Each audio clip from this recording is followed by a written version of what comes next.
हम अगर इंग्लिश में देखें तो भगवान के लिए सिर्फ एक ही शब्द है, गॉड। हमारे धर्म में 4 शब्द हैं, ब्रह्मन, परमात्मा, भगवान और Om Dhumatkar ji. Om Dhumatkar. Ladies and gentlemen, this is me introducing you to Om Dhumatkar. He's extremely knowledgeable with the Vedas. He's one of the best communicators that we've had. He's now the MD of UK's largest private bank and was recognized as one of the top 10 inspirational leaders. He's also one of the most well-read people when it comes to ancient Indian knowledge. Like when we say there is a life after death, does that mean there is a rebirth, or is there a different universe altogether that we are going to exist in a different form? there is both. In Hinduism, what is said? Everything that we are is a result of karma. Now, karma we see it purely as action. कि अगर कुछ अच्छा हुआ तो हाँ मेरे मस्त कर्म थे, अगर कुछ बुरा होता अरे मेरे कर्म खराब थे. Yeah, a man of 25, 26 has spent half his life addicted to pornography. We can find wisdom on the Gita to get out of those cycles of addiction. आपके लिए भगवान क्या है? मेरी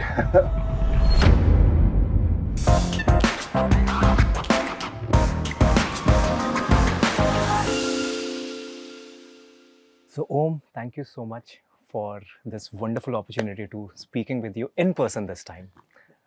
And हमारी पहले काफ़ी बातें हुई हैं, and हमने I think the first time when I found you was on Beer Biceps, Ranveer's show, and I was like, this is the kind of a person who can explain spirituality to a 5th grader, because that's the kind of content that I create.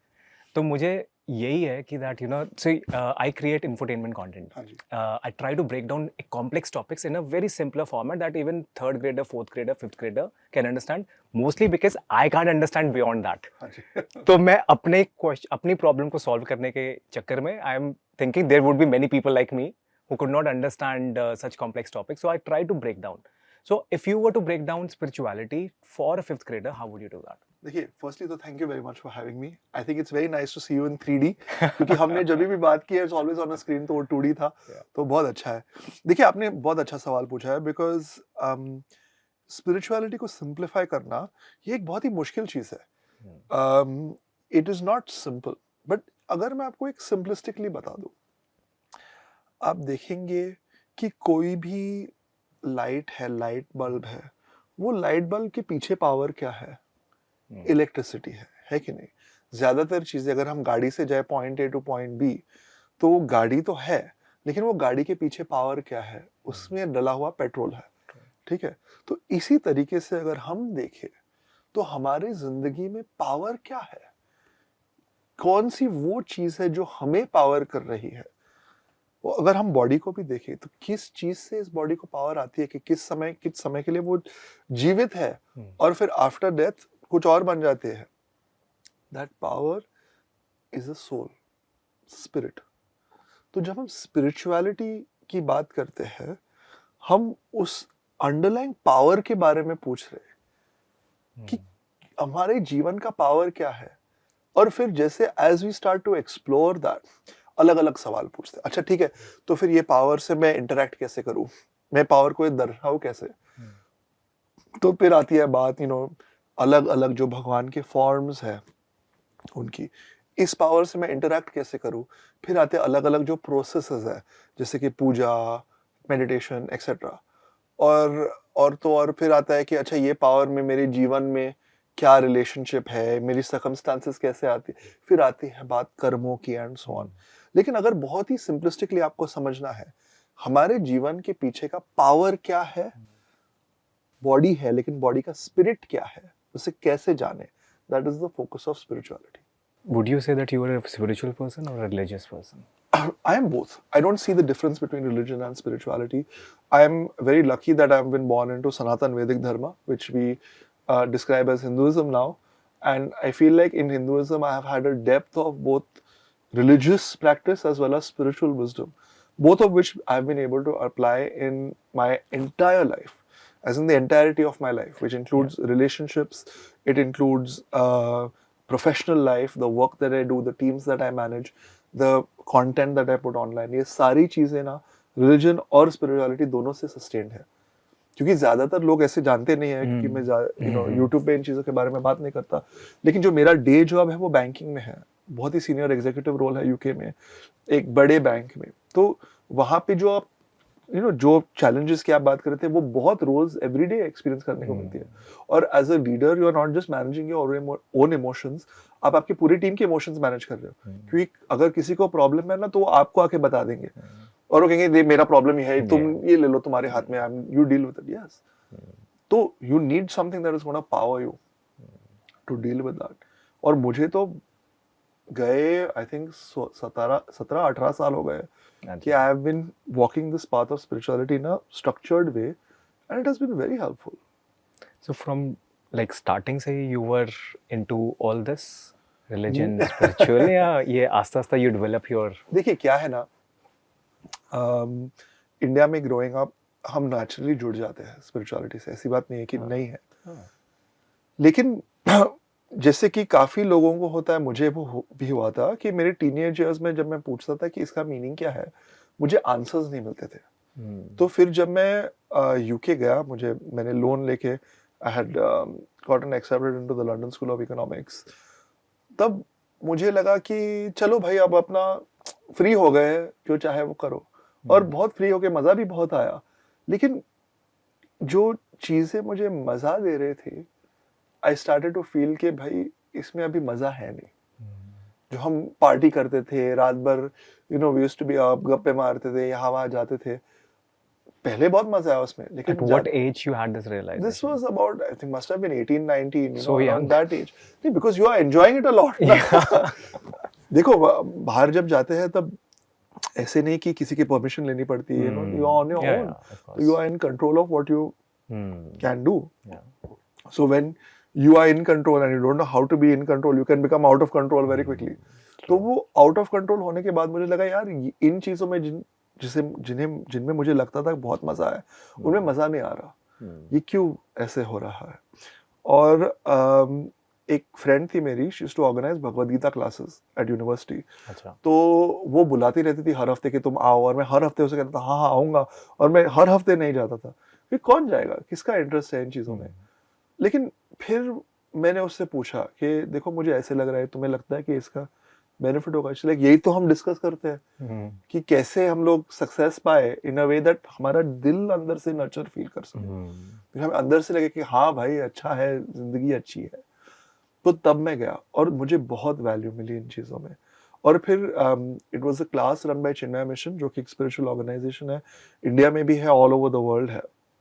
और ना उनका जो answer देने का तरीका था वो बहुत मुझे अच्छा लगता था, क्योंकि वो बहुत ही लॉजिकल थे।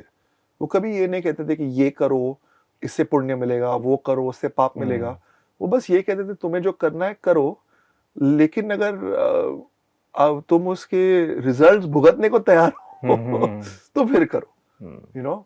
तो फिर अब मन में ही आता है अरे यार मैं अगर बुरा कर रहा हूँ तो मुझे उसके रिजल्ट्स भुगतने पड़ेंगे, तो क्यों छोड़ो ना, ये नहीं कर लेते, यू नो। तो then you are given the principles, not the rules.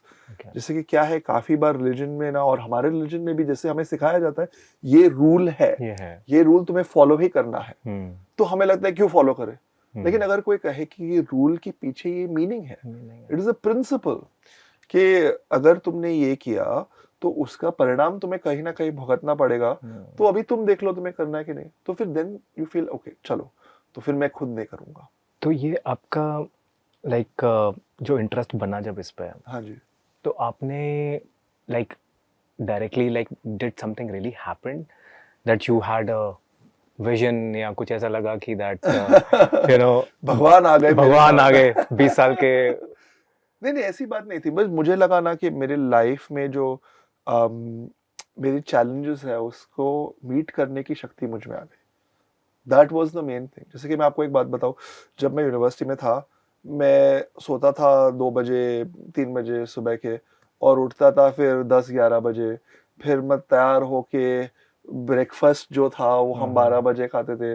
फिर कॉलेज चले जाते, जो सेल्फ स्टडी के डेज थे। ऑब्वियसली जिन दिनों में क्लासेस थे तब जल्दी उठना पड़ता था, लेकिन जो एक एग्जाम के पहले जो पीरियड आता है, that's when my transformation happened. I realised कि भाई 2 बजे से पहले तो हम लाइब्रेरी भी नहीं पहुंचते।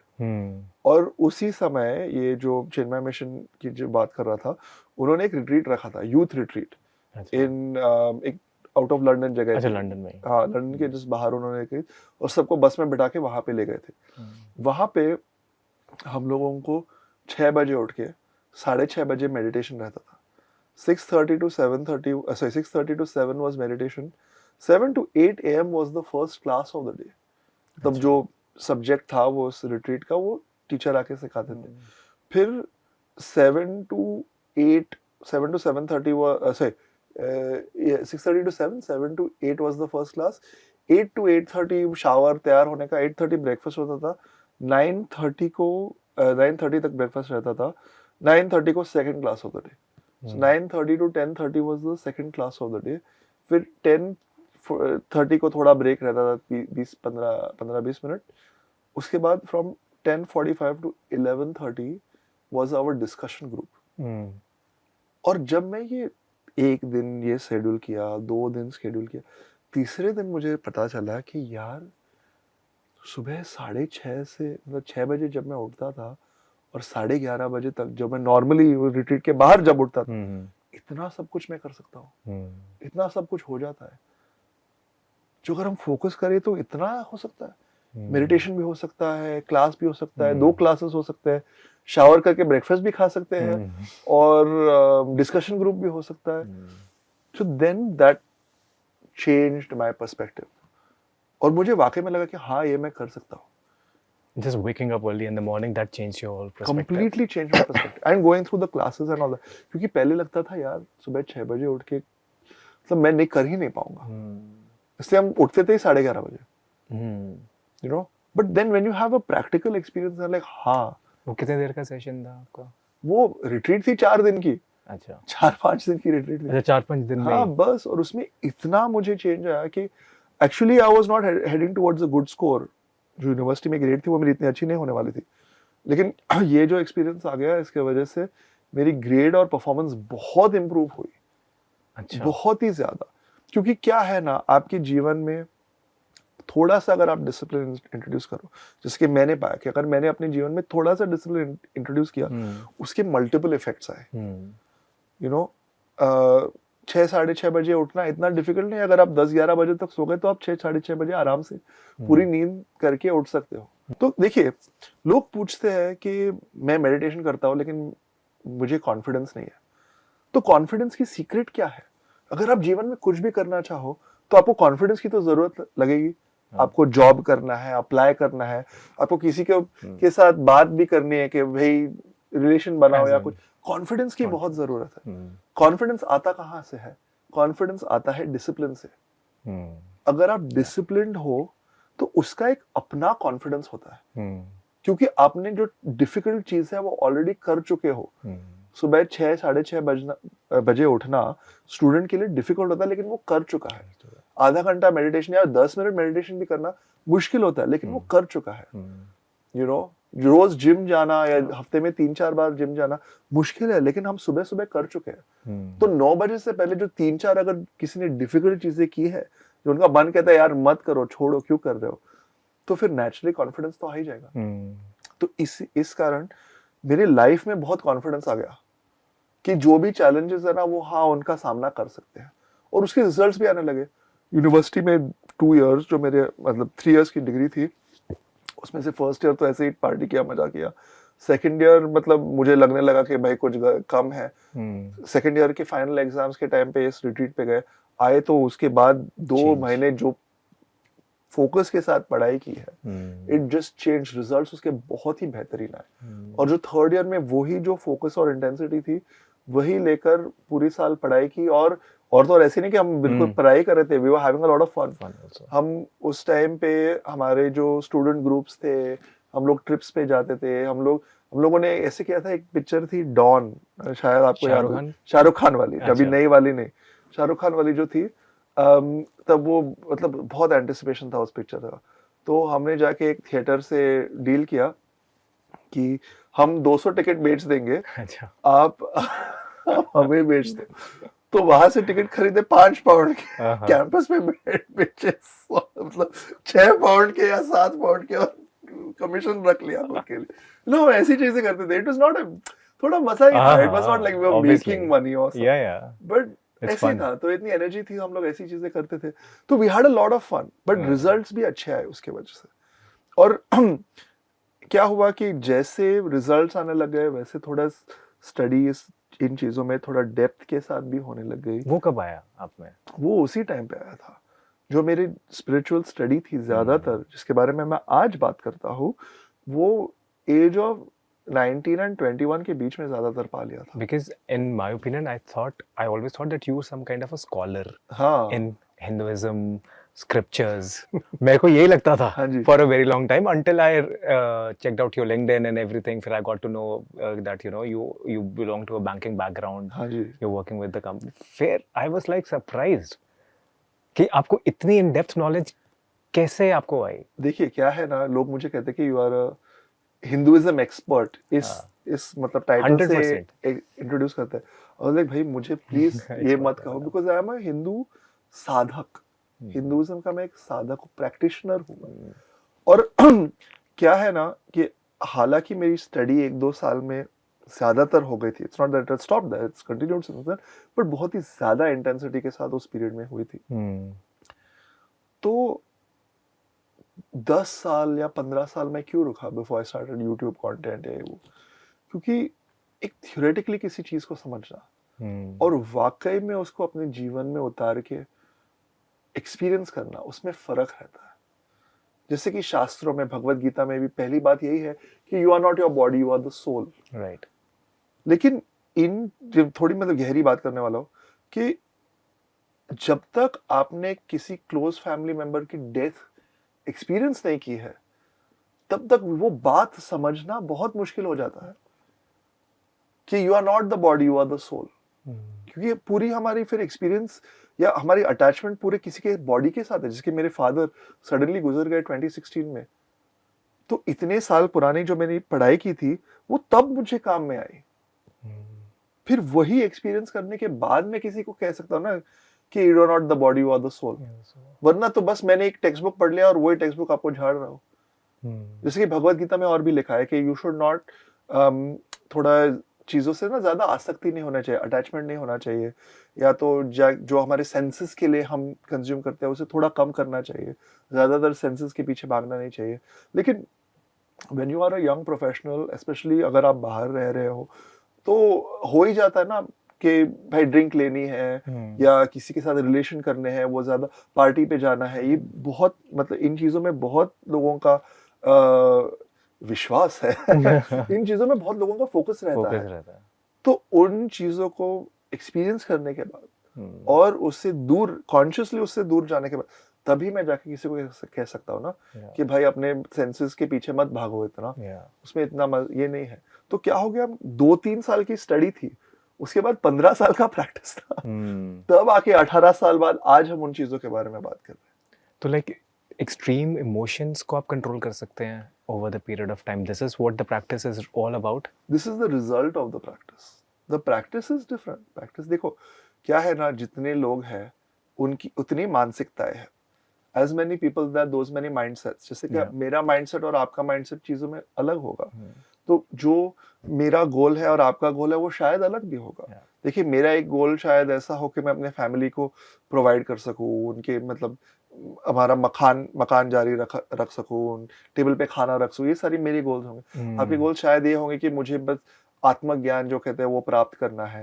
तो जो मेरे एक्सपीरियंस में वैदिक, सनातन वैदिक धर्म है जो हिंदुइज्म है, उसमें मेरे गोल्स के लिए भी जगह है और आपके गोल्स के लिए भी जगह है। और सिर्फ गोल्स नहीं, मेरे जो गोल्स के हिसाब प्रोसेस जो है वो भी एक अच्छी तरीके से मुझे प्रिस्क्राइब्ड है और आपके लिए भी अच्छी तरीके से प्रिस्क्राइब्ड होगी।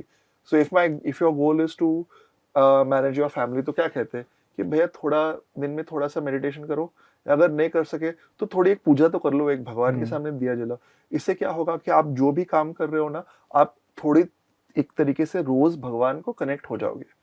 तो फिर क्या है, जो चैलेंजेस आते हैं जिसके हमारे जॉब में आते हैं या बिजनेस में आते हैं, हमारे स्टडीज में आते हैं, तो फिर हमें उन्हें जूझने की क्षमता बढ़ जाएगी।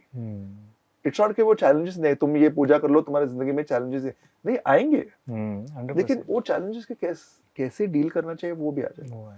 और अगर आपका गोल हो कि मुझे आत्मज्ञान प्राप्त करना है, तो दिन में एक छोटी सी पूजा करने से काम नहीं चलेगा। आपको बहुत मतलब ज्यादा टाइम मेडिटेशन में स्पेंड करना होगा और फिर आके आपको मिल जाएगा। लेकिन ना मैं थोड़ा भी टेक्निकल बात करता हूँ कि जिस तरीके से वो प्रिस्क्राइब किया गया है वो बहुत ब्यूटीफुल है। हिंदू धर्म में कहा है कि हमारे जीवन के 4 फेजेस होते हैं। 1 इज ब्रह्मचर्य, 2 इज गृहस्थ, 3 इज वानप्रस्थ, 4 इज संन्यास। अभी I will explain what all this means. ब्रह्मचर्य यानी स्टूडेंट फेज, कि अगर हम 100 साल की जिंदगी है तो पहले 25 साल हम सीख रहे हैं कि इस जिंदगी को कैसे जीना चाहिए, इसका क्या प्रोसेस है, हम एक तरीके से ज्ञान प्राप्त कर रहे हैं। फिर थियोरी प्राप्त की फर्स्ट 25 इयर्स में, नेक्स्ट 25 इयर्स में उसका प्रैक्टिकल है कि जो हमने सीखा है वो वाकई में हमारे आचरण में, हमारे बिहेवियर में कैसे हम उन चीजों को उतारे, वो सेकंड सेक्शन में आता है। तो क्या हो जाता है, फर्स्ट सेक्शन में find out who we are, like मुझे क्या चीजें पसंद है, उस हिसाब से मुझे ज्ञान प्राप्त हो जाता है। दूसरा, वो जो चीजें पसंद है और जो मेरा गोल है उसके हिसाब से जीना। सेकंड का नाम क्या? गृहस्थ। गृहस्थ is usually called a married person is called a गृहस्थ, but anyone who is running the household, जो अपने bills पे कर रहा है, टैक्स पे कर रहा है, वो गृहस्थी है मेरे हिसाब से। Entering into an adult phase of life, exactly. Third is वानप्रस्थ। वानप्रस्थ में क्या होता है, देखिए आपने अपने जीवन का पूरा अच्छी तरीके से सेटअप कर लिया, आपके शायद अगर बच्चे हैं वो by the time you are 50 वो सारे सेटल होने लग जाते हैं। तो फिर क्या कहा जाता है कि थोड़ा आप स्टेप बैक कीजिए। जैसे कि अगर फैमिली बिजनेस है या कोई घर भी है, अपने घर में जो बड़े होते हैं उन्हें कहा जाता है कि अभी आप थोड़ा स्टेप बैक कीजिए। जो आपके घर में छोटे हैं उनको थोड़ी रिस्पॉन्सिबिलिटी लेने दीजिए, कि ये नहीं कि आप हमेशा रहोगे तो आप सब कुछ नहीं कर सकते। और तो और 50 के बाद इतनी कैपेसिटी भी नहीं रहती कि सब कुछ करे, as used to do at age 25-30। ठीक है, तो थर्ड फेज में कहा गया है कि तुम थोड़े स्टेप बैक कीजिए और जो आपने सीखा है और जिस तरीके से आपने अप्लाई किया है उसके बारे में सोचें, क्योंकि आपको पता चलेगा फिर कि मैं इस जगह में ठीक से अप्लाई किया, इस जगह में थोड़ी कमी रह गई। तो आपके पास वो 25 ईयर पीरियड है कि जहां कमी गई है उससे थोड़ा करेक्शन कीजिए। जैसे कि अगर हम जिंदगी में अपना बिजनेस बना रहे हैं और वो बिजनेस बनाते बनाते ना हम बहुत ही कठोरता से लोगों से बात करें, जैसे कि बहुत कटिंग, तुम नहीं जानते, इस तरीके से। तो that is the phase in life where we are supposed to realise कि भाई ये जो हमने किया ना वो इतना अच्छा नहीं है। तो लोगों से अच्छी तरीके से बात करना वो हम उस फेज में सीख सकते हैं, ना कि भाई वो फेज पे सब लोग हम सीख गए आके हमारे चरण छू, ऐसी नहीं। लेकिन ज्यादातर हो जाता है कि मैं बड़ा हूँ भाई, आके मेरे पैर छू लो, वो फिर ईगो के स्टैंड पॉइंट से भी आ जाता ना। और फिर जो फोर्थ फेज है संन्यास, जिसे वो पुराने काल में तो घर और सब कुछ छोड़ के वो इसमें चले जाते थे फॉरेस्ट में। अब कैसे करें संन्यास? हम अगर घर पे भी है, फैमिली के साथ भी है, तो ज्यादा ईगो की जगह से हम काम ना करें। क्योंकि जब हम से 75-80 years old के हैं तो they are going to be 25-30 year olds in the family, in the house, who know what they are doing and they are running it. Right. हम उनको जाके नहीं ऐसे मत करो, ऐसे करो, ये क्या हमारी जगह है कहने की? नहीं। तो और कहा जाता है वो स्टेज में कि जो भी आपने पहले 3 स्टेजों में सीखा, परखा, जिया, अब उस हिसाब से आप फाइनल स्टेज के लिए तैयार हो जाइए। फाइनल स्टेज क्या है? People say final stage is death. It's not, because death is only of the body. There is life after death. लेकिन अगर हमें नेक्स्ट लेवल पे जाना है तो हमें थोड़ी वो रेडीनेस चाहिए ना वो लेवल के लिए। ऐसे नहीं सारे हमारे यहाँ पे अटैचमेंट्स है, मैं इन चीजों, ये टेबल से मैं बहुत प्यार करता हूँ, मैं ये टेबल को कहीं ले नहीं जा सकता। तो हमारी जो एक मानसिकता है कि this is me, this is mind, वो लास्ट स्टेज संन्यास में कह देता है कम कर लो, अभी यहाँ से भी आगे जाना है, हम इस लेवल पे पूरा गेम खेल लिया, अभी नेक्स्ट लेवल की तैयारी कर लो। Like when we say there is a life after death, does that mean कि there is a rebirth, or is there a different plane, different universe altogether that we are going to exist in a different form? There is both. In Hindu Dharma, there is both. Because, see, it's a bit difficult to understand sometimes people who are not born in Hinduism or not from a Hindu background, or even people who are Hindus but living abroad in countries that are not majoritarian Hindu, because the mindset is such that after death, that's it. You know, you'll stay in heaven or stay in hell or go to heaven or go to hell, as they say. There's no Yeah. such thing as reincarnation. In Hinduism, what is said is that everything that we are is a result of karma. Okay, now karma, we see it purely as action, or actually we see it only as results of action. कि अगर कुछ अच्छा हुआ तो हाँ मेरे मस्त कर्म थे, अगर कुछ बुरा होता अरे मेरे कर्म खराब थे. या लेकिन हमें समझना चाहिए कि कर्म is not just the circumstances we encounter in life, it's also the people we encounter. That is also कर्म. क्या कभी हम मिले हैं तो कर्म का कुछ कनेक्शन होगा. हमारी जो बॉडी है that is also made of कर्म. क्यों किसकी हाइट 6 फीट है, क्यों किसकी हाइट 5 फीट है, वो भी एक कर्म आपके ऐसे है कि आपको इस जिंदगी में कम या ज्यादा कद लगेगा. ठीक है. तो ये जो कर्म है, हम इस जिंदगी में हमारे कर्म एक्सप्रेस करने आ जाते हैं. लेकिन क्या है, जो हमारे टोटल बैंक ऑफ कर्म है वो इतने बड़े हैं कि वो एक वन लाइफ टाइम में या वन प्लेस पे एक्सप्रेस नहीं हो सकते. इसलिए हम इस लाइफ में थोड़े कर्म एक्सप्रेस कर लेते हैं, और फिर वो जब एक्सप्रेस हो गए तो फिर हमें किसी और जगह जाना पड़ता है. और that depending on the quality of जो हमारे लेफ्ट ओवर कर्म है. अगर कर्म अच्छे हैं तो उसे हायर प्लेन्स कहा जाता है, जैसे कि भुव स्व, ऐसे they are different names for heavenly planes in Hinduism. तो जैसे मंत्रा चांट भी है ऐसे, ओम भूर स्वः, उससे रिलेटेड. एग्जैक्टली. तो भुव स्व, भू इज भूमि, अर्थली प्लेन. भुव स्व, तपः, जनः, सत्यम, ऐसे there are different names of higher planes. और फिर जो लोअर प्लेन्स है उनके भी नाम है, रसाताल, तलाताल, पाताल, यू नो, ऐसे अलग अलग नाम है. देखिए अभी लोग डरते हैं कि मुझे अगर हेल पे जाना हो तो क्या, ऐसी बात नहीं है. It is the question of कि जैसे हमारे कर्म है उस जगह पे हमें जाके वो कर्म को स्पेंड करना होगा. एक बार वो स्पेंड हो गया तो हम या तो डिफरेंट लोक पे चले जाएंगे या धरती पे आ जाएंगे. अगर हम धरती पे फिर से वापस आ गए तो उसे रीबर्थ, रीइंकार्नेशन कहा जाता है. Being a human, do you think that this is, ये एक ऐसा हमारा अवतार है जहाँ पर हम like we are very much attached to this body, we are very much attached to this world altogether, और यहाँ पर ही सबसे ज़्यादा हमें difficult choices लेनी पड़ती है. और हाँ, ऐसा नहीं, आपने बहुत सही सवाल पूछा, क्योंकि जो मैंने बात कही कि you go to different worlds या लोक जिसे कहते हैं हिंदी में, संस्कृत में, to express your karmas, फिर एक natural question आता है. तो फिर अगर मैं हर जगह कर्म एक्सप्रेस ही कर रहा हूँ तो फिर मेरी पूरी जिंदगी ऑलरेडी स्क्रिप्टेड है, मुझे क्या करने की जरूरत है. लेकिन एक ये अर्थली प्लेन जो है, भूलोक, it is in the middle. There is higher planes and there is lower planes and earth is in the middle. तो ये एक यूनिक जगह है जहाँ पे हम अपने चॉइस से काम कर सकते हैं. यू नो, जैसे कि फ्री विल वर्सेस डेस्टिनी, ये बहुत ही बड़ा डिबेट है कि इज इट फ्री विल और is it destiny. It is both. It is destiny that I cannot be Usain Bolt. मैं चाहूँ भी भाग नहीं, वो मेरी डेस्टिनी है. वो उसकी डेस्टिनी कि he is Usain Bolt, he cannot be साहस चोपड़ा. ठीक है, तो वो डेस्टिनी है. लेकिन can you be the best version of साहस Chopra? Yes, that is free will. तो उसी तरीके से हम अपने जीवन में यहाँ पे अगर आए हैं तो we can exercise our free will.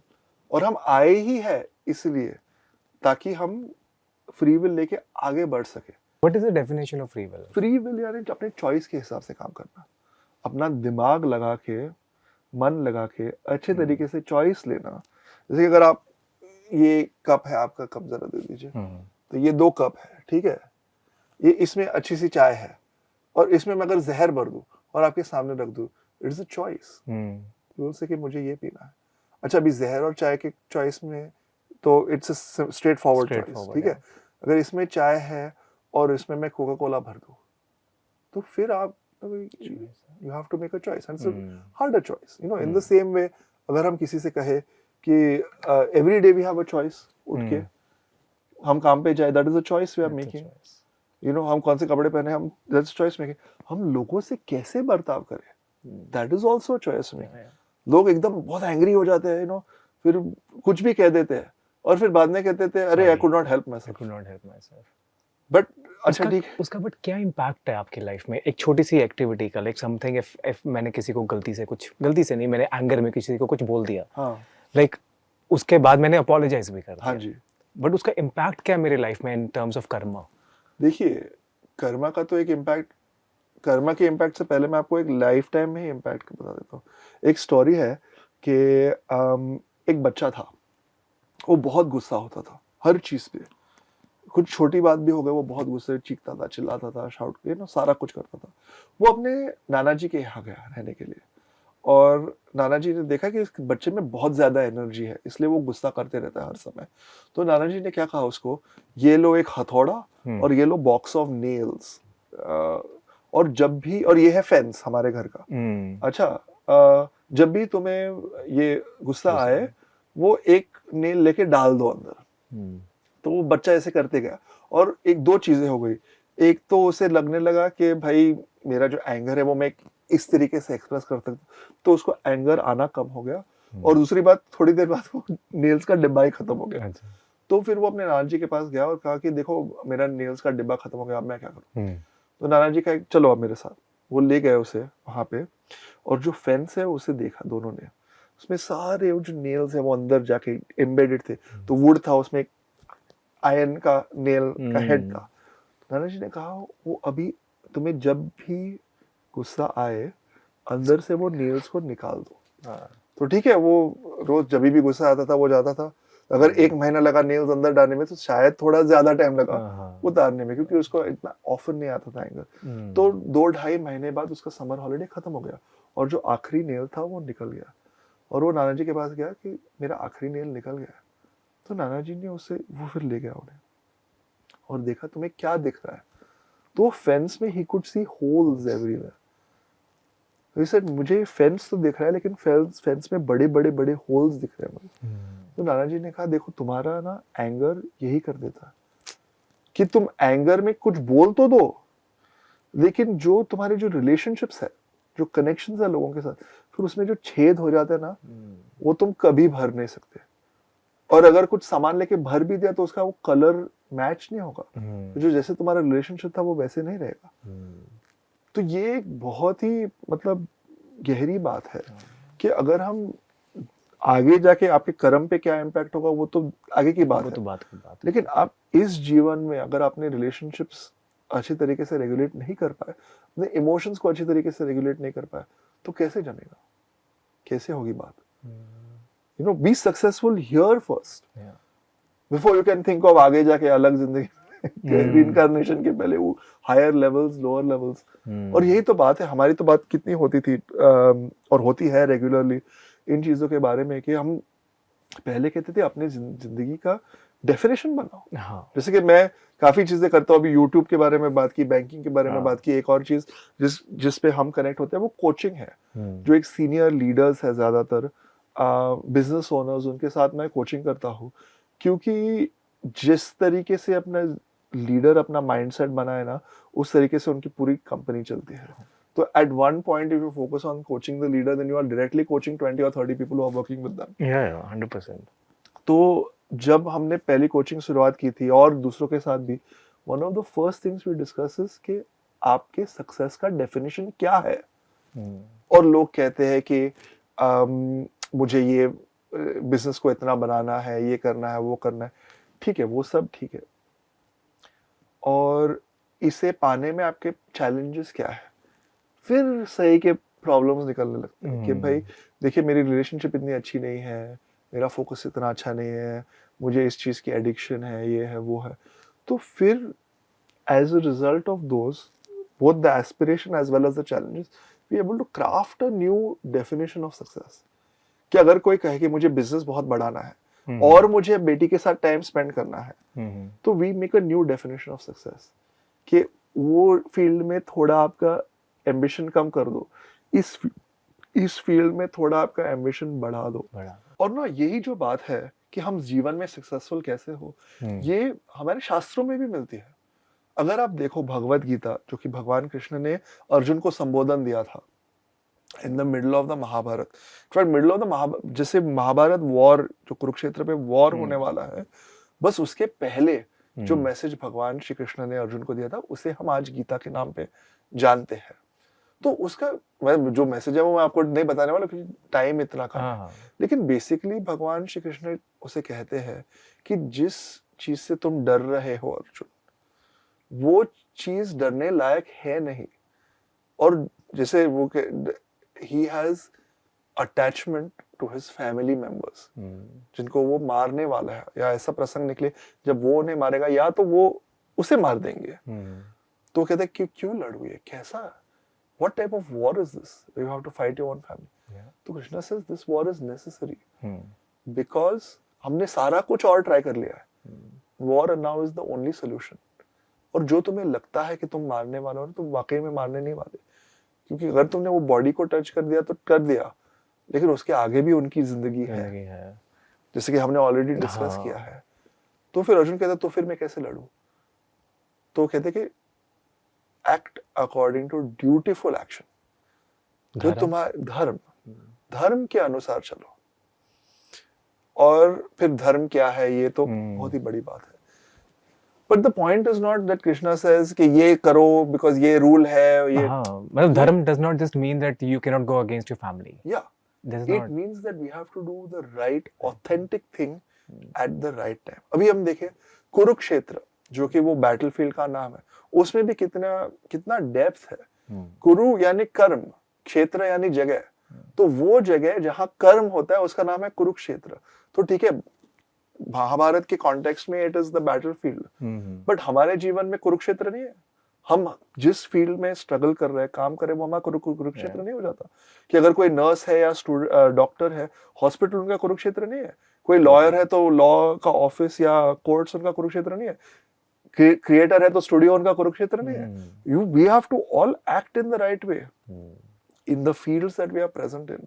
और वो जो मैसेज है ना, वो हमें शास्त्रों से मिलता है। इसलिए studying the shastras, understanding the shastras is important. और मैं थोड़ी अपनी बात अगर बता दूं तो मुझे कभी नहीं लगा था कि मैं भगवत गीता पे यूट्यूब वीडियोस बनाऊंगा। लाइक वाकई में मुझे कभी नहीं लगा था। लेकिन बात ऐसी बनी कि लोग ज्यादा, मतलब स्पेशली कोविड के टाइम पे मुझे पूछ रहे थे कि हम करें कैसे, हाउ डू वी कोप, और भगवत गीता का मैसेज हमें कैसे बेनिफिट करेगा। तो मैंने उनसे पूछा, अच्छा आपके घर में भगवत गीता है? तो उन्होंने कहा हाँ है। तो ऐसे क्या आपने पढ़ी है? तो उन्होंने कहा नहीं पढ़ी है। तो ऐसे तो फिर क्या कर रहे हो उसके साथ? वो ना हमने लाल क्लॉथ में बांध के मंदिर में रखे और हम उसकी पूजा कर रहे हैं। तो ठीक है, चलो भगवान की बात है तो पूजनीय है, ऐसे कि नहीं है, लेकिन इट्स नॉट जस्ट फॉर पूजा। वो हमें हमारे जीवन में भी उतारना चाहिए। और क्या, मैंने पूछा क्यों नहीं पढ़ रहे फिर? तो उन्होंने कहा देखिए बहुत थोड़ा डिफिकल्ट है स्टार्ट करना। जो बेसिक कॉन्सेप्ट से हमें नहीं आते तो डायरेक्टली बुक पढ़ के उसकी कमेंट्री पढ़ के हमारे मन में नहीं जा रहा। इसलिए फिर मुझे लगा कि जितनी सेवा मैं कर सकता हूँ, मैं एक यूट्यूब चैनल शुरू करूंगा जहाँ पे हम लोग भगवत गीता के बारे में बेसिक जो कॉन्सेप्ट्स है verse by verse, chapter by chapter जाके लोगों को एक्सप्लेन करे, ताकि एटलीस्ट उन्हें समझे कि शास्त्रों में है क्या और वो कितना प्रैक्टिकल है। देखिए हमने अभी इस कॉन्वर्सेशन में एंगर के बारे में बात की। हमने डायरेक्टली भगवत गीता से रेफरेंस लेके, वर्स का रेफरेंस लेके how to deal with anger, उस पे वीडियोस बनाए।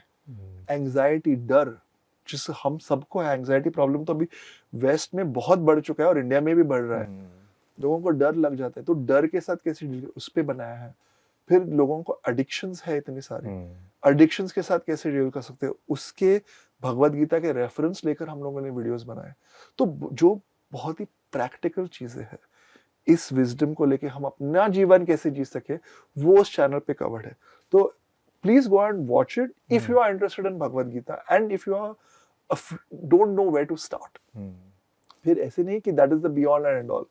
आपने वो देख लिया, आपको अच्छा लगा, आप कनेक्ट कर लिए उससे, तो फिर और भी गहराई में एक्सप्लेन करने वाले ऑर्गेनाइजेशंस है, बुक्स है, कमेंट्रीज है, वो आप पढ़ लीजिए। मैं ये नहीं दावा दे रहा हूँ कि आपने एक बार वो वीडियो देख लिया आप सब समझ जाएंगे, लेकिन अपने जीवन में ये नॉलेज को कैसे उतारे ना, वो इसमें है। कोई एक एग्जांपल दोगे एंगर के बारे में बात की?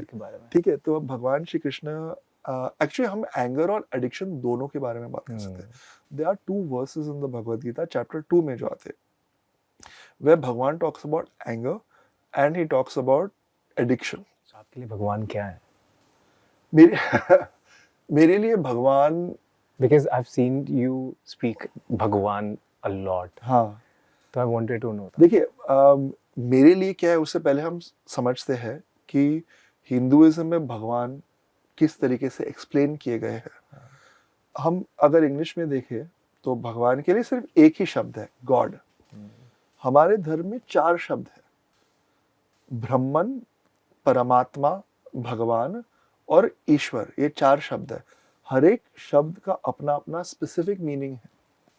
अगर हम देखें एट द बेसिक लेवल, भगवान और डिविनिटी, ईश्वर और भगवान सेम नहीं है। मैं बता रहा हूँ ना उसमें क्या है। देखिए, पर्सन कैन बी द से, एज इन अगर आप यहाँ पे हो आज, यू आर साहस द पॉडकास्टर, आप घर गए यू माइट बी साहस द हस्बैंड, आपके पेरेंट्स के यहाँ गए यू माइट बी साहस द सन। इसी तरीके से जो डिवाइन है, डिपेंडिंग ऑन जो फंक्शन वो अदा कर रहे हैं उस समय, उस हिसाब से उन्हें एक नाम दिया गया और वो बहुत ही स्पेसिफिक नाम है। जैसे कि एक है सबसे उच्च सत्य, उसे ब्रह्मन कहा जाता है। Brahman, not Brahmin, not Brahma ji, Brahman. Brahman is what, अगर हम देखें लाइट की पावर कहाँ से आती है? इलेक्ट्रिसिटी से आती है, लेकिन इलेक्ट्रिसिटी देख सकते नहीं देख सकते। तो वो जो अनसीन वर्जन ऑफ गॉड है, भगवान है, जो कि निर्गुण जिसे कहते हैं हमारे शास्त्र में, जिसके गुण नहीं है, जिसकी विशेषताएं नहीं है, जो दिखता नहीं लेकिन हर जगह पे है एट ऑल टाइम्स, वो है ब्रह्मन। ब्रह्मन सबसे उच्च सत्य। दूसरा है परमात्मा, कि वही जो ब्रह्मन है, दैट इज पावरिंग एवरीथिंग, वो मेरे दिल में भी बसा है, मेरे हृदय में भी बसा है, that is powering me also, that is paramatma, super soul. That is one English translation. जो संस्कृत शब्द है वो परमात्मा है। थर्ड इज भगवान। अब क्या है, परमात्मा आपको भी पावर कर रहा है, मुझे भी पावर कर रहा है, किसी और को भी पावर, लेकिन एक स्पेसिफिक सेट ऑफ क्वालिटीज होती है to be divine, it's called all attractive, जो पूरी तरह से सबको अट्रैक्ट कर सके, जिसमें वो पूरी सारी क्वालिटीज है, उसे कहते हैं भगवान। अब फिर एक सवाल आता है कि फिर भगवान कौन है? कृष्ण जी है, विष्णु जी है, शिव जी है, कौन है? तो क्या है, हमारे शास्त्रों में कहा गया है, इनफैक्ट ऋग्वेद में कहा गया है, एकम सत विप्रा बहुधा वदंती, कि सत्य एक है। जो ज्ञाता है, ज्ञान वाले हैं, वो उन्हें अलग अलग नामों से बुलाते हैं। कोई कहता है राम, कोई कहता है कृष्ण, कोई कहता है शिव, कोई कहता है देवी, कोई कहता है गणपति इत्यादि। ठीक है, सो वाई, क्यों इतने अलग अलग नाम लेते हैं? और अलग अलग नाम लिए तो क्यों अलग अलग रूप है? क्योंकि ना हमारे मन अलग है। आपका मन और मेरा मन अलग है। जो चीज मुझे भाए वो शायद आपको ना भाए, जो चीज आपको ना भाए, आपको भाए वो शायद तीसरे को ना भाए। तो जिस तरीके से हमारा मन है, उसी तरीके से हम भगवान के एक फॉर्म में जुड़ जाते हैं। जो भगवान हमारे सामने उसी फॉर्म में आते हैं। देखिए, अभी कितने लाखों, अभी साधारण तौर पे एक शिव के भक्त है, एक कृष्ण के भक्त है, लेकिन अगर हम श्री कृष्ण को भी ले लें, उनके भी कितने कितने अलग टाइप के भक्त हैं, जो अलग उनके फॉर्म्स को पूजते हैं। कोई लड्डू गोपाल की पूजा करता है, तो कोई वृंदावन बिहारी, रास करने वाले भगवान श्री कृष्ण की पूजा करता है। कोई रास करने वाले भगवान की पूजा करता है, तो कोई द्वारकाधीश, द्वारका के राजा जो है, उनकी पूजा करते हैं। कोई द्वारकाधीश की पूजा करते हैं, तो कोई गीता में योगाचार्य, जो कि गीता का रहस्य दे रहे हैं, वो एकदम बैटलफील्ड पे ऐसे खड़े, उनकी पूजा करते हैं। तो अगर सिर्फ भगवान, सारे भगवान श्री कृष्ण के भक्त है, लेकिन फॉर्म्स अलग है, क्योंकि उनकी मानसिकता अलग है। तो ये जो फर्स्ट इज फॉर्मलेस, जिसे ब्रह्मन कहा गया है। दूसरा है is the divine in our heart that enlivens us, that is Paramatma. Third is Bhagwan. This is a specific manifestation of Bhagwan, of the divine, that you हम relationship कर सकते हैं। Okay. तो that is Bhagwan। और फिर चौथी बात रही ईश्वर। अभी ईश्वर क्या है? हमने कर्म की बात की, और ये जो हमारे बॉडी है, हमारी सर्कमस्टांसेस, हमारे लोग हैं, वो हमारे कर्म को एक्सप्रेस करने के लिए हमारे जीवन में आए हैं। तो मेरे कुछ कर्म है जिसकी वजह से मेरा, आपके कुछ कर्म है, किसी और के कुछ कर्म है, तो वो जो सबके टोटल कर्म मिला के एक ऐसा सिस्टम बनाना, जिस सिस्टम में सब अपने कर्म एक्सप्रेस कर सके, उसके रचयिता है ईश्वर। तो लोग कहते कि ईश्वर ने मेरे जिंदगी में अच्छी चीजें क्यों नहीं डाली, ज्यादा बुरी चीजें क्यों डाली? तो ईश्वर का काम अपने जीवन में कुछ डालना नहीं है। वो कहते हैं तुम्हारे कर्म ऐसे है, उसकी तरीके से मैंने रचना की। लेकिन ईश्वर करुणामय है, दे आर कंपैशनेट।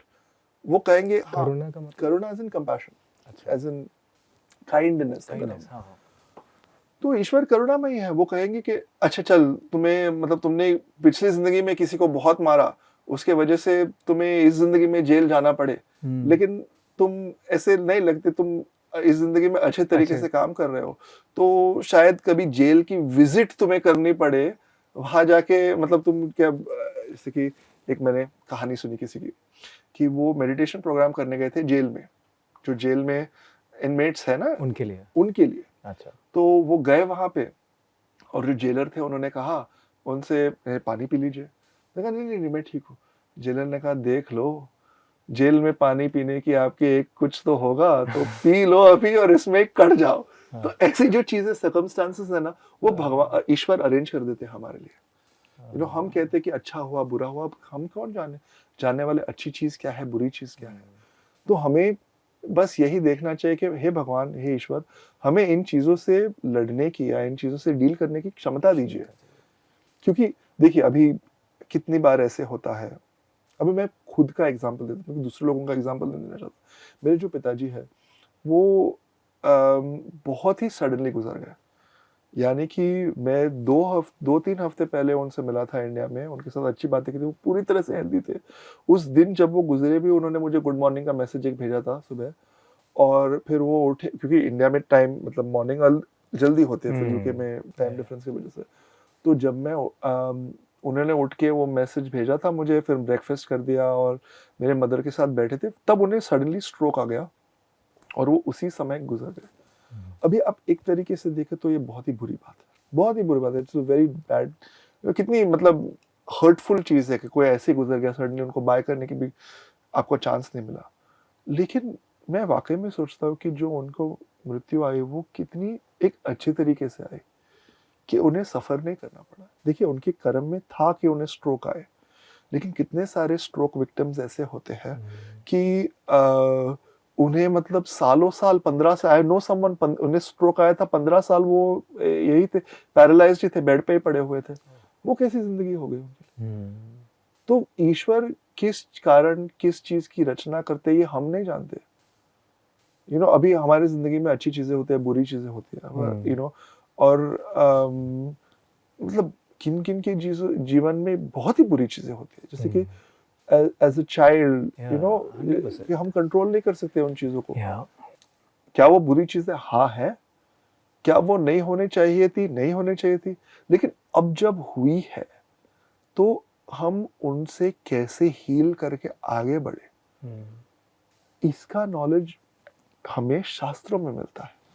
और सिर्फ शास्त्रों में नहीं, एक हम उसकी प्रैक्टिस भी कर सकते हैं, जिसे साधना कहते हैं। इनफैक्ट स्पिरिचुअल जर्नी के लिए 3 चीजें आपको लगती है। एक है शास्त्र, विच इज इन इंग्लिश अगर हम कहें विजडम, आपको कुछ तो नॉलेज तो लगेगा ना, विजडम तो लगेगा ही ना। दूसरा है साधना, विच इज प्रैक्टिस, कि जो विजडम आया है वो हमारे जीवन में हम कैसे उतारे। और तीसरा है संघ, to be in good company.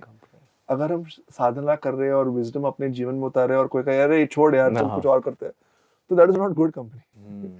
तो आपको कोई एनकरेज करे कि साहस, you are dealing with something difficult और तुम अच्छे तरीके से कर रहे हो, चलो तुम इतना कर रहे हो तो मैं तुम्हारे लिए कुछ और अरेंजमेंट कर देता हूँ कि you don't have to worry about खाना पीना, वो टेबल पे रख दूंगा, तो अपनी साधना करो अच्छी तरीके से। दैट इज गुड कंपनी, जो आपको एनकरेज करे कि आप अगर स्ट्रगल कर रहे हो और उनके पास जाके मैं स्ट्रगल कर रहा हूँ, मुझसे नहीं हो रहा, तो आपको कहे नहीं इट्स ओके साहस, थोड़ी देर कम कर लो, फिर से शुरू कर दो, तुम्हें एनर्जी मिल जाएगी, या चलो मेरे साथ कहीं और जाते हैं, विल हैव अ ब्रेक, ये दैट इज गुड कंपनी। तो आपको 3 चीजें बहुत ही जरूरी है, and not just on spiritual journey, in life.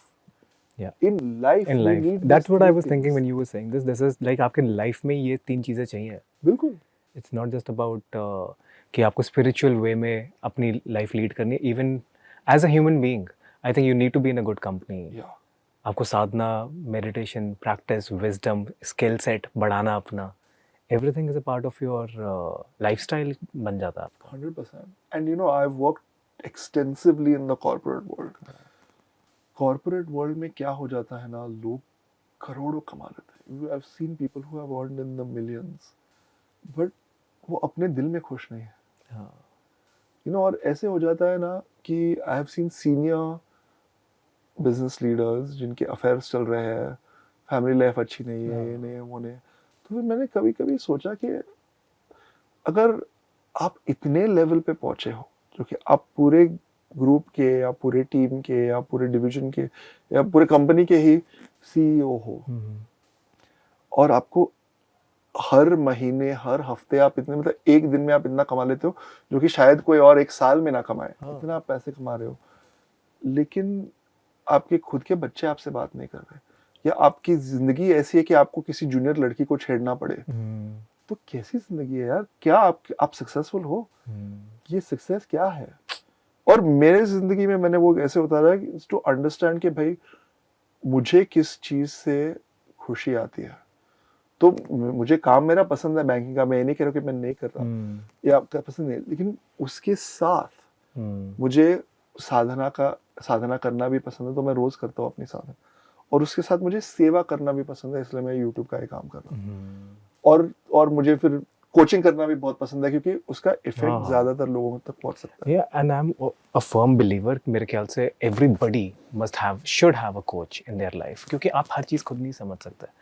और कुछ चीज़ें हैं कि जैसे कि ठीक है लाइफ आपको समझा देगी, सिखा देगी, but it's always good if you are वही जैसे संगत, हाँ राइट, कि अगर आपकी संगति कुछ है ऐसी जहाँ पर आपको कोई इंसान मिल गया है जो आपको गाइड कर सकता है, जो आप गलतियाँ कर सकते हो लेकिन वो गलतियाँ अब कम होंगी, हाँ जी, तो that definitely helps. I'm a huge believer in mentorship, और I would recommend anyone कि मतलब कि लाइफ में कुछ भी चीज़ के लिए ना find a coach. और कोचिंग भी कैसी, नॉट विद जजमेंट, वो आपकी कमियां को समझता है, आपकी सर्कमस्टांसेस को समझता है, और कह सकता है कि देखो आज तुमने ये किया इस कारण, ठीक है, अगली बार will try it in a different way. तो पूरी तरीके से आप पे जो फोकस्ड है, विदाउट जजमेंट, आपके डेवलपमेंट के लिए जो कमिटमेंट कर रहा है, उस टाइप का कोच ना इज लाइफ चेंजिंग। अब एंगर की बात करते हैं, सॉरी मैं भगवान के टॉपिक पे ले गया, फिर we came to a different tangent. तो भगवान ने 2 वर्सेस में काफी सारी चीजें कवर किया है, जैसे कि एंगर, एडिक्शन और एडिक्शन एंड सो ऑन। तो वो वर्सेस ऐसे है भगवद गीता में, ध्यायते विषयान पुंसः संगस्तेषोपजायते, संगात् संजायते कामः, काम क्रोधो विजायते, क्रोधात् भवति सम्मोहः, सम्मोहात् स्मृति विभ्रमः, स्मृति भ्रंशात् बुद्धिनाश, बुद्धिनाशात् प्रणश्यति। कि one who observes certain things, ध्यायते देखता है, सोचता है, ध्यायते विषय चीजें, पुंसः someone who thinks of things, observes things over and over again, उन चीजों में उसका अटैचमेंट बन जाता है। ध्यायते विषयान पुंसः संगस्तेषोपजायते, जब अटैचमेंट होता है तो क्या होता है, संगात् संजायते कामः, उस चीज की अटैचमेंट है तो मैं वो चाहता हूँ, तो वो कामना है, काम, संगात् संजायते कामः, और जब वो कामना रुक गई, किसी ने उसमें बाढ़ लगा दी, तो जो अंदर से एंगर आता है वो क्रोध है। तो मतलब you feel attached first, yes, you feel attached to something. Say for example आपने जाके अच्छी बॉडी बनाई जिम में, जो कि आपकी है, you are very fit person, right, तो आपने जाके बहुत मेहनत से अच्छे तरीके से बॉडी बनाई अपनी, और आपने सोचने लगे no I am a fit person, मेरे इतने अच्छे मसल्स है और ये वो, और कोई आके कहे आपको ये क्या है, तुम तो मोटे हो गए हो, या तुम्हारा ये ठीक नहीं, और तो एक जितना हमारे खुद के वो जो ईगो या मैं मस्कुलर हूँ, उस आइडेंटिटी से अटैचमेंट है, उतना एंगर आएगा कि अरे तुमने कैसे कह दिया, मैं तो दिन रात इतना ये करता हूँ, तुम कहने वाले कौन हो, तुम्हारी खुद की बॉडी। या फिर कमेंट्स आ गए ऐसे अबे ऑनलाइन तो बहुत ही आते हैं, बहुत ही आते हैं। एक बार मुझे ऐसा कमेंट आया था, कहते हैं कि सस्ता John, and I was like, I mean first of all thank you for comparing me with John, and but मैं ये देख रहा हूँ कि लाइक पीपल कैन लाइक अपने आप को डिटैच करना through those kind of you know मतलब कि aggression from other people, and you know you attaching yourself कि with something, जैसे आपने attachment के बारे में बताया, so I just wanted to give you that example. Yeah, absolutely. और जितना अपना attachment है उतना हमें anger आ जाता है। अभी तुम खुद के अपने body से इतने attach नहीं हो, इसलिए तुमने कहा चलो ठीक है। Maybe a older version of me would have said, how dare he say How that? dare he say, मैं इतना effort किया, इतनी अच्छी body बनाई और तुम कह रहे हो महंगा जॉन बोल दे यार। सस्ता जॉन क्या बोलते हैं? तो जिन चीजों के बारे में हम सोचते हैं ध्यायते, वहां पे संग हो जाता है, जहाँ पे अटैचमेंट हो जाती है, जहाँ पे अटैचमेंट है वहाँ पे कामना, डिजायर आ जाती है, जहाँ पे डिजायर है और वो डिजायर को ऑब्स्ट्रक्ट किया वहाँ पे एंगर आ जाता है, क्रोध आ जाता है. Doesn't stop there. क्रोधात भवति सम्मोहः. जब क्रोध आ जाता है तो हमें मोह हो जाता है, डिल्यूजन हो जाता है कि अरे तुमने मुझे ये कहा, मैं तो ये हूँ, तुमने क्या, just ईगो बढ़ जाती है. बहुत ज्यादा. सम्मोहः. सम्मोहात स्मृति विभ्रमा. स्मृति विभ्रमा यानी जो चीजें हमने सीखी है हमारी जिंदगी में, ये शायद अगर आपने सीखा हो कि one should not be angry, किसी की इंसल्ट नहीं करना चाहिए, ये हम सब ने सीखा है. लेकिन एंगर में जब हमें वो मोह हो जाता है तो हमने जो सीखा है वो हम भूल जाते हैं और किसी के बैठे बैठे ऐसी इंसल्ट कर दी. उन्होंने शायद इतनी बड़ी बात भी नहीं कही हो हमें, लेकिन पूरी तरह से कहा है सम्मोहात स्मृति विभ्रमः. और जब स्मृति विभ्रम हो जाता है, जब इस तरीके से बर्ताव करे तो क्या होता है, स्मृति भ्रंशात बुद्धि नाशः. जो हमारी जो भी बुद्धि है उसका पूरा नाश हो जाता है जब इन चीजों को याद नहीं करते. और जब बुद्धि का नाश हो गया तब बुद्धि नाशात प्रणश्यति. तो भगवान ने ये पूरा क्रम क्यों दिया? प्रणश्यति एज इन डिस्ट्रॉयड. पूरी तरीके से वो डिस्ट्रॉय हो जाता है. और हम देखते हैं ना, जो लोगों को बहुत गुस्सा आता है बार बार, वो उनकी लाइफ में सक्सेस इतनी आती नहीं है. थोड़ा कुछ शायद आ जाए, और अगर आई भी सक्सेस तो ज्यादातर रहती नहीं है. हमें लगता है अरे नहीं लेकिन मेरा बॉस गुस्सा करता है और वो तो बॉस बन गया ऐसे. तुम जाके देखो उसकी लाइफ कैसी है, उसकी फैमिली लाइफ कैसी है, इस तरीके से वो तुमसे बर्ताव कर रहा है, वो उसे शायद अपने बीवी और बच्चों से भी कर रहा है. उसे जिंदगी में प्यार है कोई नहीं ना, तो किस तरीके से सक्सेसफुल हुआ. और भगवान ये पूरा क्रम हमें क्यों देते हैं? Why does he give? इतना डिटेल में क्यों कहते हैं? वो ऐसे कह सकते थे डोंट बी अटैच्ड और तुम्हारा फिर विनाश नहीं होगा.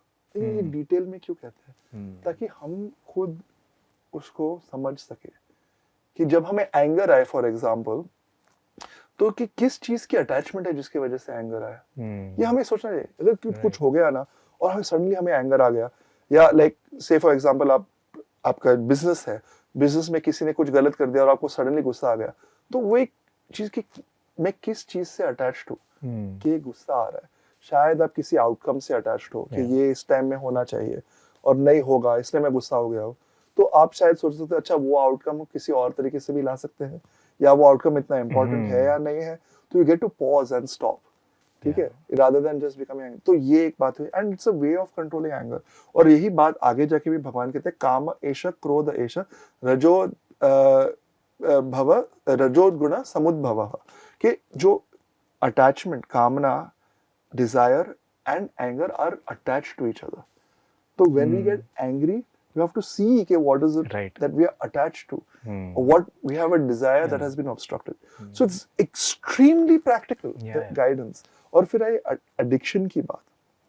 देखिए addiction में क्या हो जाता है ना, किसी भी चीज की एडिक्शन हो, जैसे कि अभी तो कितनी चीजों की एडिक्शन है. पहले तो सिर्फ अल्कोहल या ऐसे स्मोकिंग की होती, अभी तो ड्रग्स की भी है, अभी फोन की भी, इंटरनेट की भी एडिक्शन है.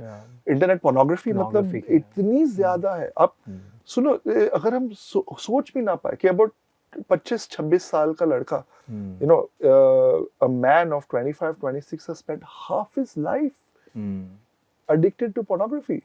You know, and this we can find wisdom on the Gita to get out of those cycles of addiction. Why? Because Bhagavan says that the thing that you see will ultimately be your downfall. So if someone feels that I have an addiction and that is stopping me from achieving my goals, Bhagavan says yes, बुद्धि ना, आपकी जो बुद्धि है वो नाश हो गई, तो बार बार जा रहे हो और उसी कारण से प्रणश्यति, आपके गोल्स आप नहीं पा रहे. तो कहाँ से शुरुआत करें? भगवान कहते हैं ध्यायते विषयान पुंस. तो वो चीजों के बारे में सोचो ही मत.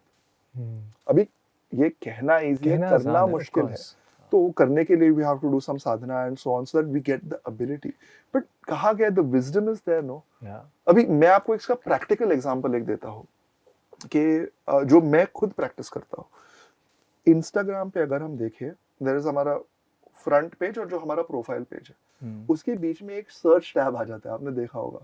ठीक है, सर्च टैब में क्या है, सारी चीजें जो भी आपके मतलब उस इंस्टाग्राम को लगता है आपके इंटरेस्ट में होंगी, वो सारे उसमें. एक्सप्लोरर पेज, वो एक्सप्लोरर पेज में कितने सारे फिटनेस इन्फ्लुएंसर्स हैं, जो कि मतलब ज्यादा some might actually be fitness influencers, some might just be people who have a good body और वो दिखाने के लिए वो fitness influencer के नाम पे आ रहे हैं, you know. Correct. तो अगर कोई ये जो अपने एडिक्शन, पोर्नोग्राफी की एडिक्शन कम भी करना चाहता है, वो उस पेज पे गया तो वहां पे ट्रिगर हो जाएगा. तो ध्यायते विषयान पुंसा, तो मैं जब मुझे ऐसे लगता है कि बाबा बहुत सेंसुअल थॉट्स आ रहे हैं मन में, तो मैं वो एक्सप्लोर पे जाता ही नहीं. मुझे बाय मिस्टेक भी नहीं देखा. या that's actually very good advice कि मतलब कि you can control your own action हाँ जी. उस टाइम पर. और वही जो है, अगर वो छोटे छोटे एक्शंस आप लेते रहोगे आस्ता आस्ता, and I have seen with my own experience also कि ये जब anything that I have stopped my self from any kind of an addiction, आपको इंटेंशनली वर्क करना चाहिए अपने ऊपर. इंटेंशनली आपको सोचना चाहिए कि मुझे नहीं जाना उस पर.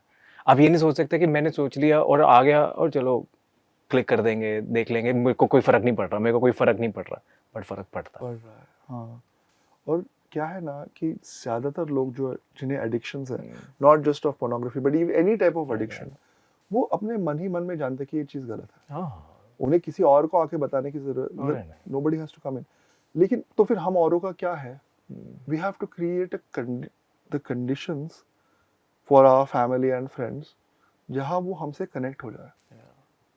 क्यों? क्योंकि जो चीज अकेले में जो बंदा करना चाहे, वो शायद अगर आपकी कंपनी हो तो उसे वो चीज अकेले में करने की जरूरत ना हो. You know what I mean? Like, say, for example, if I feel lonely and I decide to have a drink of alcohol, but if I'm in your company and I'm enjoying your company and you feel good, I feel good, I mean, playing a sport with 10 other people, then we all feel good, then I won't have to desire to do the thing that I would do alone. You know, so that's why, like, again, we were talking about Sangat, that's where Sangat really comes in. 100%. And these concepts, these And sometimes principles, Sangat also could be your own thing that you do, like maybe आप किसी चीज में passionate about your content or anything, any business, that whatever you're doing. Absolutely. वो इतने that you know you can be too much involved into that कि आपको वो बाकी चीजें सारी टेम्परेरी लगती हैं. बिल्कुल. आपको लगता ही नहीं कि that you should go even think about those things. आप YouTube पे जो चीज देखते हो या जिन चीजों को सुनते हो, वो भी आपकी संगत हो जाती है ना. आज अगर कोई ये पॉडकास्ट सुन रहा है, तो वो भी उनकी संगत ही हो गई ना. They're keeping company of these things. तो बात करने का मतलब ये चीज कहने की का ये हेतु है कि the wisdom of shastras is not so high, so far away. वो हमसे इतना दूर नहीं है. हम अपने जिंदगी में उसे प्रैक्टिकल बना के ला सकते हैं. You know, like where you are at your life. मेरे ख्याल से कि इस कॉन्वर्सेशन से मुझे ये सीखने को ये मिला कि आपको इतना ये मत सोचो कि जब स्क्रिप्चर्स को पढ़ते हो इसमें आपको हमेशा ही एक बहुत डीप टाइप की इंफॉर्मेशन मिलेगी. आपको सरफेस लेवल इंफॉर्मेशन भी मिल सकती है जो आपकी बड़ी मटेरियल और वर्ल्ड रिलेटेड प्रॉब्लम्स हैं जिससे आप स्ट्रगल कर रहे हो, उसके भी सॉल्यूशंस मिलेंगे. बिल्कुल बिल्कुल. Because addiction and talking about anger is a one big subject. And every person goes through this. हर एक को एडिक्शन किसी न किसी चीज की है, हर एक को एंगर इशू है किसी चीज का. एंजाइटी भी है. एंजाइटी भी बहुत है. एंजाइटी भी है और ये इसके बहुत प्रैक्टिकल सॉल्यूशंस आते हैं. मैं आपको एक एग्जांपल देता हूँ अनरिलेटेड टू एंजाइटी और एनी ऑफ दिस. क्या हुआ था कि 2018 में मैंने लंदन मैराथन कंप्लीट किया. अच्छा. तो तब मैंने काफ़ी ट्रेनिंग की थी उसके लिए और वो मेरा फर्स्ट, अब तक का ओनली, उस टाइम का फर्स्ट मैराथन था. और मैराथन में कितने 42 किलोमीटर्स कवर करने पड़ते. Full marathon. तो बहुत प्रैक्टिस की थी, ये वो किया था. और लंदन का जो मैराथन है वो अप्रैल में आता है, तो जो प्रैक्टिस करने का सीजन है वो विंटर में है. जाके माइनस, खैर कनाडा जितना ठंडा नहीं है लेकिन -4 -5 तो हो ही जाता है अगर आप रन पे हो तो विंटर में. और फिर आया रेस का डे. रेस का डे क्या अच्छा होता है नॉर्मली 14-15 डिग्रीज में हो जाता है. और if you are running then it is very good क्योंकि बाहर अगर थोड़ी ठंड है तो आपके बॉडी में हीट आती है तो आप वार्म रहते हो. इस साल क्या हुआ, जिस साल मैंने कंप्लीट किया था, temperature was 30 degrees on the morning. Crazy. तो just by coincidence, you know, कभी नॉर्मल टेम्परेचर था 14-15 डिग्री का और उसी हफ्ते एकदम हीट वेव आ गया और बहुत टेम्परेचर बढ़ गया. और मैंने जो पूरा प्रैक्टिस किया था जिस तरीके से, वो मैं कर नहीं पाया रेस में. जैसे कि और तो और लोग जो जा रहे थे जो सारे इतने 44,000 रनर्स थे, वो जहाँ पे एक बोतल लेनी थी पानी की वो 2-3 ले रहे थे, मतलब एक लेते थे फिर 2 अपने सिर पे डालते थे भागते भागते। तो क्या हुआ कि आगे वालों ने तो ये कर लिया लेकिन पीछे वालों के लिए पानी ही नहीं था। तो हम कर रहे मतलब आई वाज रनिंग इट। फिर एक टाइम आया कि रन कर रहे हो और 30 डिग्री है और यहाँ मतलब you are running on the road, तो ऊपर से भी गर्मी है नीचे से भी गर्मी है, बिकॉज वो रोड भी गर्म हो जाता है थोड़ी देर बाद। अब मैनेज कैसे करें और पानी भी नहीं है।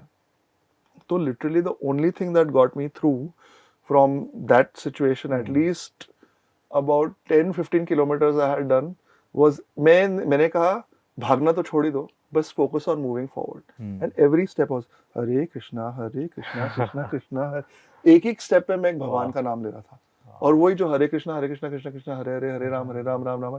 फिर 10 किलोमीटर तो उसी में निकल गए, एक I didn't have to think of anything else, ना टाइम ना भागना, वहां जहाँ पे पानी मिल गया वो पी लिया। बट क्योंकि अगर मैं स्टॉप करके सोचता कि इतने किलोमीटर बाकी है और मैं इतना डिहाइड्रेटेड हूँ और ऐसा है, मैं वो फिनिश नहीं कर पाता। तो हमारे जिंदगी में भी ना कि अगर हमें कभी भी ऐसे लगे कि कोई भी जो हमारे उपाय, हमने जितनी भी प्रैक्टिस की, मैंने इतने महीने प्रैक्टिस की थी वो रेस के लिए, लेकिन कंडीशंस को कौन कंट्रोल कर सकता है, मैं तो नहीं कर सकता। तो उन कंडीशंस में कैसे मेरे प्रैक्टिस को अप्लाई करूं, ये इंटेलिजेंस ना हमें हमारे स्क्रिप्चर्स में मिलती है।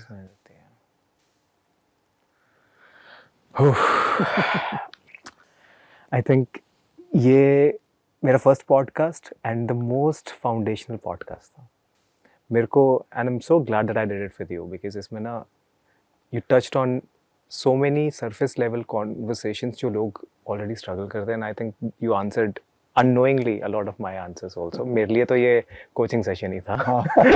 नहीं, मुझे तो हमारे कोचिंग सेशंस बहुत पसंद आते हैं। मेरे को बहुत पसंद आता है। मेरे को तो वो ऐसा लगता है कि सत्संग ही हो रहा है। हाँ बिल्कुल, मुझे भी ऐसे लगता है, क्योंकि जो एक्चुअली आपके शायद व्यूअर्स को पता नहीं है, लेकिन मैं उन्हें कह सकता हूँ, can embarrass you a little bit, कि आप ना एक बहुत ही पहुंचे हुए इंसान हो। ना कि आपने जिंदगी में सक्सेस तो बहुत पाई है, वो तो है ही है, लेकिन जिन चीजों को फेस करके आपने सक्सेस पाई है ना, इसका मतलब आपको डबल क्रेडिट मिलता है। जो चीज पाई है और जो चीज फेस करके वो पाई है, दोनों है आपके पास। तो that is a real pleasure for me. और जिस तरीके से मतलब जो सवाल कोई पूछता है ना, उससे पता चल जाता है कि किस लेवल पे है वो। ना कि आई एम हियर टू जज, बट कभी कभी लोग ना बहुत ही अपनी इंटेलिजेंस दिखाने के लिए क्वेश्चंस पूछते हैं, कि या तो तुम्हें नीचा करने के लिए क्वेश्चंस पूछते हैं, लेकिन जो तुम्हारे क्वेश्चंस, आपके क्वेश्चंस जो होते हैं, वो मतलब बहुत आपने इन चीज़ों के बारे में गहराई में सोचा है और आपने जो मेथड्स है वो ट्राई किया, और कहते कि मैंने ये ट्राई किया लेकिन मुझे यहाँ पे अटक गया, तो मैं कैसे उससे आगे बढ़ूँ। And that is a very very good quality. कि भगवान भी कहते हैं कि तुम्हें हम सबको अपने खुद के प्रयास करने चाहिए। जैसे कि अगर बच्चा है, वो जस्ट बहुत छोटा है, वो जस्ट चलने लगा है, वो मतलब क्रॉल करने से उठ गया, and he takes his first steps, he is only able to take 1 or 2 steps, लेकिन वो मतलब माँ किचन में काम करे, वो किचन के दरवाजे में बैठा है और वो खड़े होके माँ कह के 2 स्टेप्स लेता है, तो माँ कैसे सारा कुछ छोड़ के उस भाग के उसे उठा देती है। उसी तरीके से भगवान ने कहा है कि तुम 1-2 स्टेप्स तो लो, मैं भाग के आ जाऊंगा। अनन्यस चिंतयन्तो माम ये जनाः पर्युपासते तेषा नित्याभियुक्तानां योगक्षेमं वहाम्यहम्। कहते हैं कि जो मेरे बारे में सोचता है, भगवान कहते हैं कि जो मेरे बारे में सोचता है, अपने जो सारे अटैचमेंट्स छोड़ के या अपने अटैचमेंट्स में और काम में भी मुझे देखता है, मैं उनका जो है वो तो रखूंगा ही। क्योंकि लोग सोचते हैं, अरे मैंने भगवान के बारे में सोचना शुरू कर दिया तो मेरे बिजनेस का क्या होगा। भगवान कहते हैं करो अपना बिजनेस, मेरे बारे में सोच के करो। क्यों? क्योंकि फिर जो तुम्हारा है वो मैं रखूंगा, और तो और जो भी तुम्हें पाना है उसका वाहन, वहाम्यहम्, उसका व्हीकल मैं बन जाऊंगा। सो भगवान is promising I will carry you, take 1 step, I will take 10 steps running towards you, just how a mother comes running towards her child. So we should not be scared of spirituality. We should not think कि वो बहुत ही है, मैंने ये नहीं किया ठीक से तो मुझे पाप लग जाए। करो यार, करो। और I think ना for इंडियंस भारतीय जो है और जो ग्लोबली भी भारतीय है, कहाँ भी किसी भी कंट्री में है, जो फॉरेन स्टूडेंट्स है उन्हें तो बहुत मुश्किल होता है। इंडिया में भी घर छोड़ के कोई हिमाचल से वो बैंगलोर में रह रहा है, मुश्किल ही है। तो 100%। इन चीजों में ना एक हमारा साथी है हाँ। जो कि हमारा culture. And I am not saying कि you know one religion versus another, नहीं, जो भी आपका रिलीजन है, India is a very spiritual place, but I am a Sanatani, so I can only speak about it. तो ये जो है ना, आप कहीं भी हो, जैसे भी हो, जितने भी खुद को अकेले महसूस कर रहे हो, ये हमेशा आपके साथ रहेगा। Just turn to it and start asking questions. I realized the significance of this culture जब मैं कनाडा गया। हाँ, तब मुझे एहसास हुआ कि मतलब कि being alone and what are my, मेरे मतलब कि रूट्स क्या है। हाँ जी। वो रूट्स के साथ मैं ज़्यादा कनेक्ट बाहर जाके हुआ हूँ। या यू वोंट बिलीव, ज्यादातर लोग यही कहते हैं कि जब हम इंडिया में थे तो चीजें अच्छी थी, ऐसी बात नहीं कि नहीं थी, ऐसे नहीं थी कि हम रिलीजियस नहीं थे, लेकिन जो रिलीजन का डेप्थ है, जो हमारे लाइफ में प्रैक्टिकल एप्लीकेशन है, वो ना घर से दूर होके पता चला है। वो अब्रॉड हो या इंडिया में भी अपने घर से दूर हो, तब जाके पता चला। वही पता चला। चलो ओम, इट वाज लवली। आपका कैसा एक्सपीरियंस था आज? अरे बहुत मजा आया। मैंने कहा ना, सत्संग है, इट्स नॉट अ पॉडकास्ट, तो मजा तो आ ही जाता है। And I enjoy spending time with you, so it was great. Same है। So nice of you. Thank you so much for your time. Thank you. आपके साथ स्पेंड करने का more than 2 hours। Thank you for inviting me, और आपकी audience की सेवा करने का मुझे मौका मिला, उसके लिए बहुत बहुत धन्यवाद। I hope you enjoyed this interview as much as I did, and let me know in the comments कि आप और किसको देखना चाहते हो इस पॉडकास्ट में, और किस किस टॉपिक के बारे में आप चाहते हो कि मैं डिस्कस करूं। So do let me know in the comments and please subscribe because it's my first ever attempt to start doing the podcast। मैं long form content first time enter कर रहा हूँ। You know I create a lot of short form content, but long form के लिए मुझे आपका बहुत सारा प्यार चाहिए। So please do support me on that and I will see you in the next one. Take care.